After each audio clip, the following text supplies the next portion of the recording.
How's it going, Scrub Gamers? Welcome back to another video here at Scrub Games, and today we've got, I think, our first Fusion World one. Well, technically our first proper Fusion World video, but then we have done ones before a bit, which is basically the previous in DBS series, kind of the news from the spoilers to Star Decks. But now we're going to be going over each of the 4 Star Decks for Fusion Worlds to go over what I think is the best and which is the worst, and we'll do it in order of release. So we'll go from worst to best.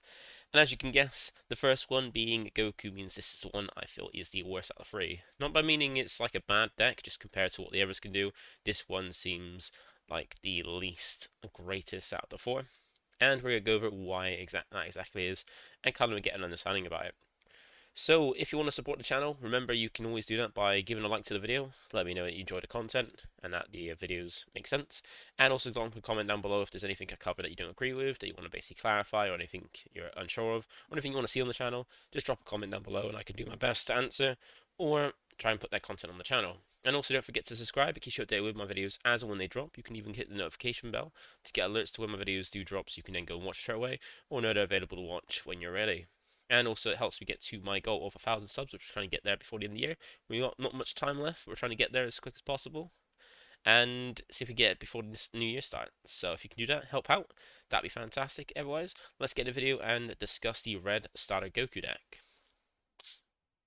Right, so we'll start off with the leader as we always do, because there's no point in going on a deck if you don't know what the leader does. Because I imagine in this game, along with the same as it is with Master, the leader is like one of the main things that makes the deck make sense, and also kind of makes some card choices make sense depending on the leader, because leaders have like traits, effects, and stuff like that. So you need to understand the leader before you understand the deck.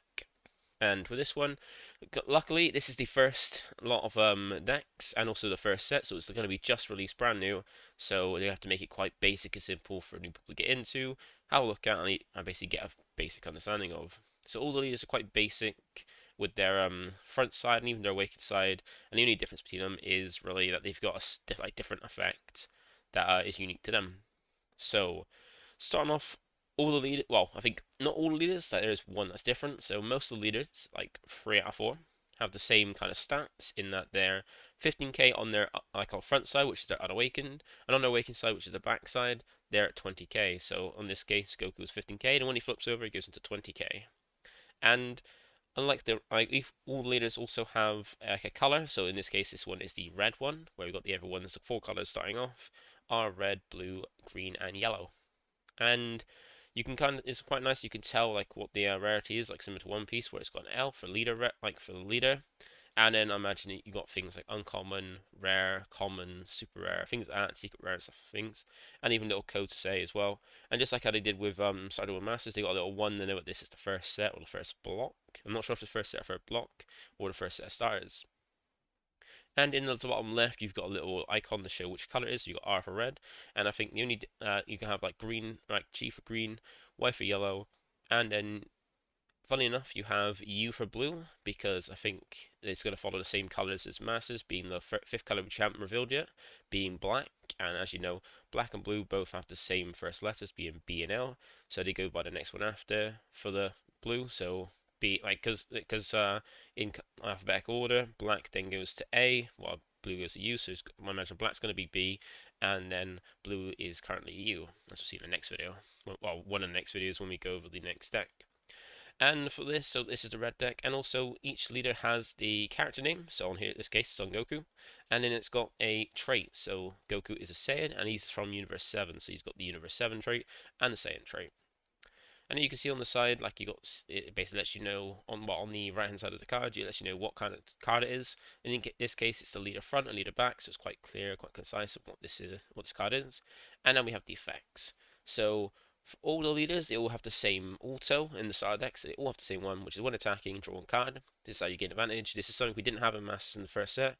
Most leaders didn't have this on the unawakened side to just basically swing and draw. They had different effects. I remember Beerus had the option to like Beerus's was when it attacks pops, I think, like 2 or less, and then you had a green Goku that would just have double strike, which meant when when it does damage, it does 2 damage instead of 1, and then like a few other effects as well that didn't really have that gain advantage. Like it was pretty difficult to gain advantage on the front side of leaders in there until you awakened, and then you had to try and awaken by being attacked or using outside resources to kind of awaken yourself. And then you also, like in the Dragon Ball card game Masters, you have an awaken on leaders. So the awaken for, I think, all the leaders is when you're left at 4 or less, they have a certain effect. Like all of them, well, all but one have the same thing of when you're left at 4 or less, you draw a card and flip the card over. So simply, when you get to 4, you draw the card, flip it over, so you then go, and that's beneficial because you're now gaining an extra card for free, and you're increasing the power of your lead by going from 15k to 20k. And in this case, I think same with the majority of the leaders is you still have the same effect where when attacking you draw a card, so you don't lose that out. You now get you just basically have it on a bigger body, but now you have a different unique effect. So each of the leaders when they awaken, they have a unique effect that's different. And for Goku's, his is an activate battle skill, which is also once per turn. So during either player's turn, so once per turn during your turn, and once per turn during your opponent's turn, you get to choose up to one of your battle cards and give 5k power for the battle. That means defensively in your opponent's turn, you get to increase the power of one of your battle cards for 5k to make it easier to defend. And then when you're attacking on your turn, you get to give it extra 5k power to be more aggressive.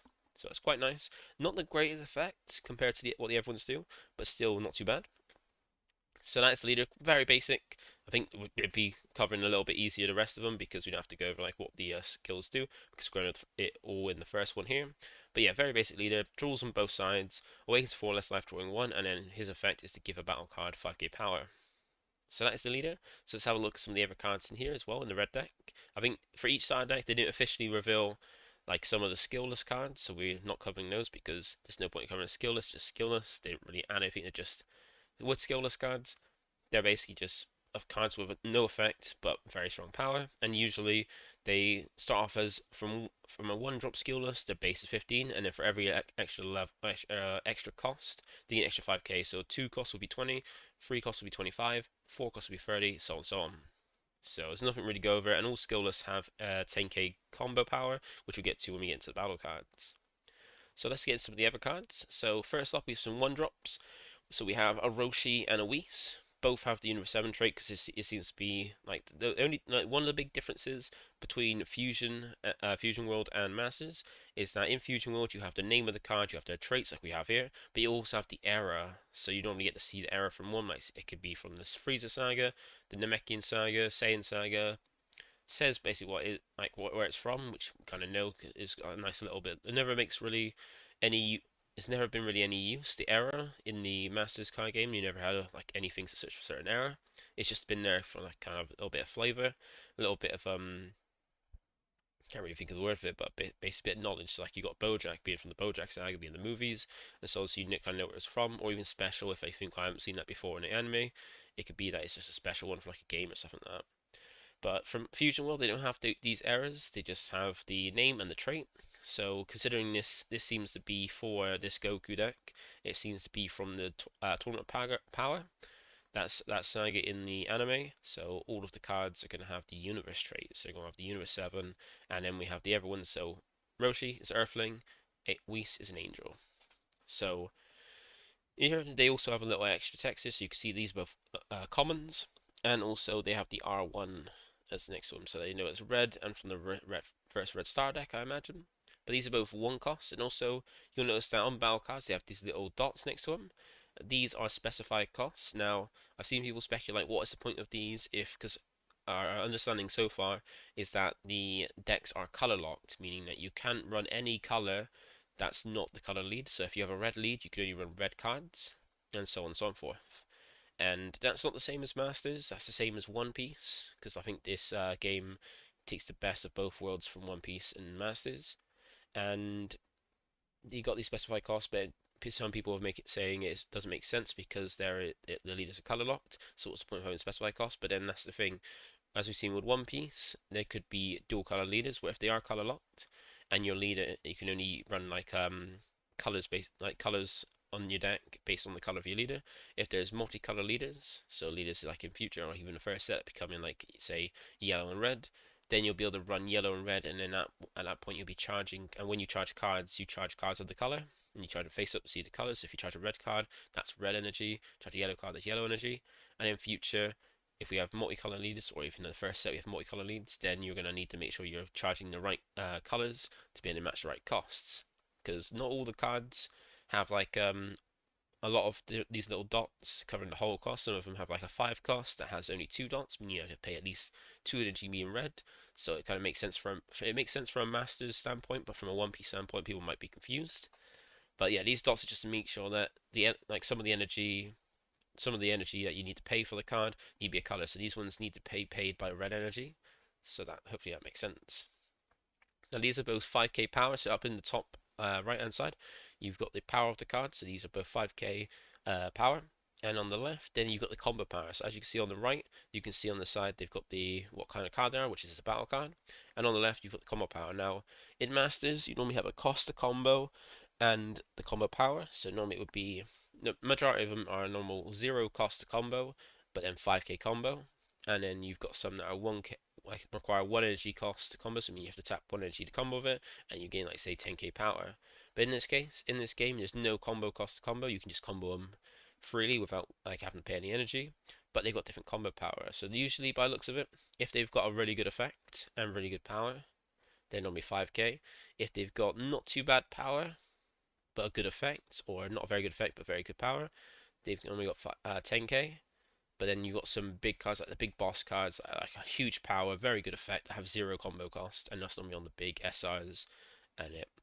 So we can see that Roshi being a cantrip and just being 5k, so you got 5k combo because it's a very good card being a cantrip. And what I mean by cantrip, if you have not played card games before, is when you play the card, you draw cards. So you basically play it and replace it in your hand by drawing in brand new cards. You usually refer to these as cantrips because it's got the on play, draw one card, and these are very good. These are one of the best turn 1 plays because you play out, make use of your first energy, and then also draw a card to find more cards. Because in this game, when you have cards on board, if they're in active mode, being basically face up like they are now, you can combo them off in battle area, so you can essentially play the Roshi, draw a card, and now you're free to combo off to either defend yourself on attack or push more power into an attack of your own.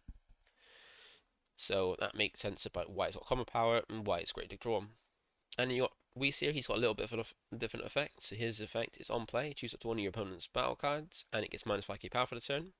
Now, the thing with this is that there's not many things that you care about at 5k power like this. There's a few blockers, like not many blockers that are 5k power, or like all the cantrips are 5k power, and I think only a select few blockers are 5k power. So minusing by 5k isn't great. It can help a little bit in being able to attack over things, but it's not great. But for 1 energy, that's not too bad, especially if you're making use of your first energy and your opponent's played a cantrip and you got a second, you can kind of get rid of it, so that's not too bad. And the good thing about this card is it's a 10k combo, so it puts an extra 10k to any attack or defense, which is really, really good. And typically you want some 10k combos because 5k combo is still pretty good, but 10k combo lets you out combo things. Like if you got 5k difference, you can out combo quite greatly. And the thing is, in the Dragon Ball Super card game Masters, usually we just had 0 cost 5Ks, and then the 10Ks were either super combos that could be used for free, but you only have 4 copies in them. We'll see a super combo in this game because they're a little bit different. Or the other 10Ks would normally require you to pay 1 energy. So it's a little bit different to Masters how the combo is, but it's a little bit more simpler, and it's quite nicer not to have to pay energy and stuff. So those are the 1-drops. Then we have some other cards. We have the Krillin and the Android 17. These are some good value plays, and these both have a really nice permanent where during a certain player's turn, they increase the power. So in Krillin's case, during your turn, he gains extra 5k power, meaning during your turn he's a 20k, but in your opponent's turn he's a 15k. Whereas Android 17 here, during your turn he's a 20k, but during your opponent's turn he's a 25k, meaning it's harder for. So for Krillin, he puts more power on your turn, but he's weaker on your opponent's turn. Whereas Android 17 means he's not as strong on your turn, but he's strong on your opponent's turn, so it's harder to run over. And both of these have 10k power because their power compared to their cost is not as great. So normally for a 2 cost, you normally want to be looking at 20k, and 3 cost you want to be looking at 25. So because they got some decent effects, they also but then the power isn't as great to their cost. They're a 10k combo. That's how I imagine it and how I interpret it. And also they have some on-play effects. So both their on-play effect is add up to 1 card for your left hand. Now this is really good. This is really handy because you want to, as soon as you can as soon as possible, take your life down to 4 from like because you start off with 8 life. You want to take yourself down to 4 so that way you can awaken. Because when you awaken, you gain an extra card for free, and also you've got a more beneficial official effect, which in this case is giving a battle card extra 5k power for the battle, and also you increase the power of your lead, so you go from 15k to 20k to make it harder to defend. Like if you're awakened, the opponent's not, and they want to try and push through damage at your lead, they're swinging at 15k where you're 20k, so you have to start using cards from hand, cards to combo up. Whereas you don't have to when you attack them because you're 20k to 15, whereas they're 15 to your 20. So you have to start using cards that combo up to you where you just can swing and not have to combo up. So these are really nice cards, and they're just really nice cards to attack with as well. Because sometimes when it comes to when you're battling each other, if you've got things in rest mode that can be attacked, your opponent's most likely going to attack into those rather than your leaders to stop you from gaining cards from your lead from taking hit damage, where these allow you to play them out and take your life down to get there quicker. So those out the way. Then we've got some other cards that so we've got some cards with some new other skills. So there are some skills that you might not have in one piece, but you do have in masses, and that one of those is critical. So typically, when you do damage to your opponent will if your opponent doesn't outcombo the attack to be stronger and not take the damage, they will then take the damage. And usually, what you do when you take damage is take a card from your life and add to your hand. But there is this skill called critical, and that is when this card inflicts damage with an attack, the life is placed in the drop instead of going to your hand. So that means if they do damage with a card that's critical, instead of you having that card from your life to your hand, you have to place that in the drop area instead. I mean, you take the damage, but you don't get the kind of like resources back to kind of fight back. So critical is a keyword skill you kind of have to watch out for, but you really have to watch out when it comes to critical because you got to think about like when you take the damage, you're losing 1 life to the drop. But then sometimes if you don't want to take that out, are you going to sacrifice more cards from hand to stop taking that 1 damage and losing that 1 card, or are you going to lose 2 cards from hand to avoid losing 1 card? You have to kind of think of it in that aspect.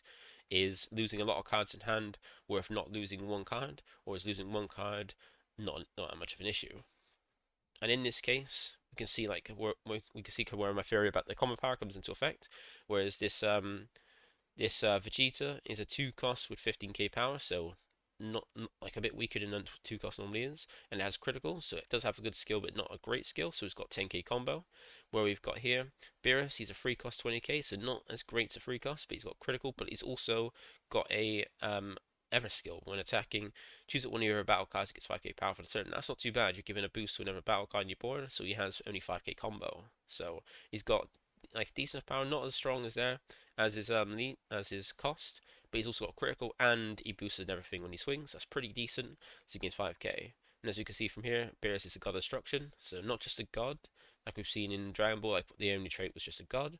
He's a god of destruction, Universe 7. We're saying Vegeta's a Saiyan and Universe 7. So that's 2 more cards from this one. And then we've got the SRs for the deck. So each deck comes with SRs, and these are normally the ones that are quite powerful effects. And as you can see, with the combo costs, the Goku is a huge power level at 35, so which is, I would say, on par with his cost. And he's got some very good skills, so he has 0 combo power, so it means if you want to combo with him, he provides no benefit. So these are ones that you don't want to be on a combo, you either want to charge or play out. And Gohan here, he's got a pretty good power to his cost. Like, not as great, but he's got some pretty good skills, and he's only a 5k combo. So they're both both got the traits, and also you can see Gohan also has Earthling traits. He's also half Earthling. And so Gohan is 4 cost 25k. He's got critical. So once again, if he does damage, your opponent puts it in the drop instead of hand to hand. And his other effect is when attacking, choose it to one of your opponent's battle cards, and he gets minus 10k power for the turn. Now that's really good. That's always on that's not on play. That's when attacking. So the longer he stays around, the more he can always just swing minus something during that turn to make it easier to swing over things or kind of get rid of things. Like if your opponent has 10k blockers, 10k any 10k battle cards, you just swing and minus it down, and when it goes 0, it's removed by game mechanic because it no longer has any power and is destroyed. And then you have the Goku here, which is 5 cost, 35k, so quite high cost, quite 5 cost. You normally tap yourself out, and this is where I mean with like the little dots around them. They've got high cost, but they don't have the number of dots equal to their cost. That means that if they want to play this card, you have to pay at least 2 red cards must be tapped for this energy. So this kind of makes sense with my theory about the multicolour cards. It's going to be that aspect. But Goku here, he's got double strike. So this is a different skill. So this one is when this card inflicts 2 damage instead of 1 when attacking. So normally when you attack with a card, when you do damage, your opponent would take 1 card from the life outside hand. But with double strike, you do 2 damage. So if you attack with this and if damage, instead of taking 1 card from the life to hand, your opponent will take 2 instead of 1. So this is great, especially when you put your opponent down to 2 life left. You can do that. You can swing with this and try and push through the last damage to basically just finish him off by doing that 2 damage in one go rather than 2 separate swings. And Goku's effect is on play. You can choose it to one of your opponent's battle cards, and it gets minus 20k for power for the turn. Now this is not too bad. You can get rid of like blockers and some like good things off your opponent's board. You can like remove things, but compared to what the other SRs do from the other set, it's not as powerful. Like it's the weakest of the big boss finishes because its on play isn't as great, but the stats kind of similar to the other ones. But yeah, it's like on play effect isn't as great as what the others do, and we'll get to that as you see the other starters. So that's the SRs. Then we have the super combo. So every deck has a super combo, and super combos are a little bit different in this one, the Masters. So in Masters, typically the super combos are just cards that can be comboed for 10k power for no energy investment. So 0 cost 10k combo. And they have the same tag here where they got the same keyword skill of super combo, where you can only include a maximum of 4 copies of a card with super combo in your deck, so you can only have 4 super combos in a deck. And typically in Masters, the super combos replace themselves. They're free 10k combos, which is hard to come by, and they replace themselves in hand by drawing a card or having effects like bottom deck a card to draw 2 cards. But in the Dragon Ball Super Fusion world, they're a little bit different, and that's because they have a higher cost. So this is a 7 cost, and I think the reason someone made a good point about the reason they could be 7 costs is to deter you from playing them, because people might want to see it as like play cards and understand what super combo is and how good it is.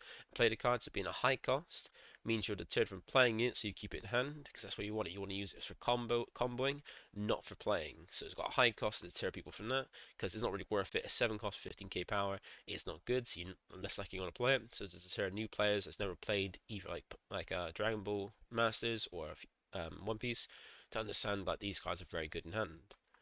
So just typically a 10k combo, but all the super combos so far in the starter decks have the same thing of auto. On your opponent's turn, when this card is used, when you use this card in a combo from your hand, this card gains 10k combo power, meaning that defensively, this is a 20k combo in one card. So this card can combo for 20k power defensively for 1, which makes it really, really good. It means that it's a lot easier to defend yourself having super combos than it is to be aggressive, because your opponent could put in swing and put in a 10k and a 5k, so using 2 cards to kind of push and attack, and you can use 1 super combo to out combo that by adding a 20k difference to get out of it. So these are really good. You always want 4 super combos in your deck, and yeah, the super combos in Fusion World are very defensive. Then we have the 2 of the skill lists that they actually showed, and it's nice to see that they got different traits as well. Like here we can see Android 18 is an android user of 7, and we can see here that with Beerus, he was a god of destruction, where the trait is a little bit different for Piccolo, where he's a Namekian god in Universe 7. So he's got the just god trait, whereas Beerus has got destruction. In Dragon Ball Super Masters, the god trait was just god, so he had the same trait as Beerus, being a god, but in this one they've separated it to be different, because it could be, I think there are effect searches in this game that we're getting a new set and seeing some of the sets which look for traits and things like that. So having the difference means he's no longer like Beerus is no longer in the god tier, he's a god of destruction tier. And this is what I mean by the super combos. Sorry, not super combos, skill lists. All the skill lists have 10k combo power because they have no skills. So they've got the power on par with their cost. So with the cost of skills, as I said, normally 1 cost would be 15k, and then for every cost higher from a skill list, they gain 5k power. So 15k for a 1 cost, and obviously Android 18 is a 2 cost 20k, and Piccolo is a 3 cost 25k. Now the skill list in Dragon Ball is a little bit different. It's 10k per cost, so it'd be a 1 cost 10k, 2 cost 20k, and 3 cost 30k. In this case, it's 5k per cost. So Piccolo is rightly 25, while Android 18 is 20k. And these are good because they're good power and they're very strong for what their cost is, but they have no skills, so you don't get any beneficial actions like say critical, double strike, and things like that. Then we come to the last two cards, which every deck has, which is two extra cards, and these come with a little different of a border, so they're a white border instead of a black border, and they're cards that basically when they're used from your hand, you don't play these cards, you activate them from your hand, paying the cost, and you discard them after filling their conditions on the card. And we've got a 1 cost in Kamehameha, and we've got a 2 cost in God Kamehameha. So Kamehameha is a activate battle one, which means you can only use it during battle, whereas the other one, God Kamehameha, you use it during your main phase. But the Kamehameha can use activate battle, so that can give you your opponent's turn in your step of the battle, or during your turn in your step of the battle. And its effect is it's got a similar effect to all of the ones that have in the starter deck, but then it's got the same effect in that you choose your leader or up to one of your battle cards and give it 15k power for the battle. But then each color has a different effect for the second part. So they have the same first part, but the second part's different for each color. And for the red one, it's when you then choose up to one of your opponent's battle cards and give it 5k power for the turn, which once again isn't much a 5k power boost, but it can make the difference if a card can swing multiple times, or just to choose something else your opponent's not attacking with and minus that, so that next swing they could potentially do with that is a little different. Or if your opponent's got a cantrip on, clearing that cantrip off the board by reducing it to 0 and getting rid of it means they lose that card and lose that extra potential free combo power. So it's not too bad. It's good for its first effect. Extra 15k power difference for one energy is pretty good. And it can also be technically a 20k with the minus 5k if you do on the card your opponent's attacking with. It's a battle card. But it's not as great as the other ones, as we'll see when we get to the other stars. And you'll understand to see, like, some of these effects in this red deck are not as strong as the other one, which is why I put it as the weakest of the four for the starter decks. Then we have the God Kamehameha. So this is a 2 cost, but it does have a permanent where if you have no battle cards in play, you reduce the energy cost of this card in your hand by 1. So that means if you have nothing on your board, you battle area, this is reduced to a 1 cost, meaning you only pay 1 energy instead of 2. And its activate main effect is pretty good. This is a pretty good card, where you choose up to one of your opponent's battle cards with 30k power or less and KO it. Now, if your opponent, there's not many things your opponent's gonna have that are less than 30k power, and this is normally going to kill anything, but if they do have any like their SRs that are 35k, remember you can use an effect that you've got on board, like, or just pay a card like the Whis and minus it by 5k, swing combo off, and you can pay this for 1 to just go KO it because it's now 30k or less. So this is a good bit of removal, and if you've got no cards in the battler, it's just basically 1 cost, remove it, like KO anything with 30k power or less. But then even then, 2 costs to remove almost anything out of the game is pretty decent. That's probably one of the best cards in this deck. So that is that's a review of the Red Goku starter deck. Like, each deck has the same kind of thing where they haven't got a very strong turn 1 play. It's more like use the cantrip. That's the best way. If you don't have that, draw them.